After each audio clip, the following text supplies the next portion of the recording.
When you begin to recognize that there is a God who dwells among them, and that there is a God who speaks in them, that they have a word for someone, that they have a calling for someone out there, suddenly their little annoyances aren't so big. That there is leadership that is placed, and they're not perfect. Moses had a purpose. He was born with a purpose. He was born with a challenge. He was born with a drive. And yeah, he tried to do it Moses' way, and he messed up. So what did he do? He ran. And it worked. I'm going to run.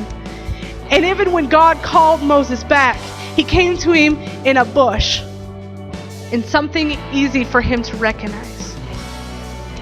He didn't speak from the mountains. He didn't speak from heaven. He didn't open the sky into this big dramatic. But it's not, it wasn't for everybody else. It was only for Moses.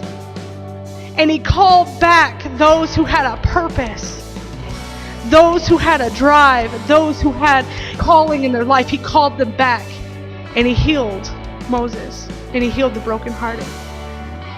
You have a calling. And he speaks, you have a purpose. Can you take other people's words to heart? When someone comes to you and says, you have great potential, do we recognize God's words? Do we recognize that there is a God that dwells in them? Or do we say, they kind of bug me? I do it. We pick and choose what prophets we'll listen to. We don't recognize. It talks about Jesus. He wasn't the most beautiful. When we think of him, everyone wants the big wig speaker and the, who has their stuff together. We want the Joyce Meyers and the Tommy Barnetts and the, T.D. Jakes. We want them to give us a word, because then we'll know it's from God. But the same God that dwells in them dwells in you. And the same God that dwells in them dwells in our leadership.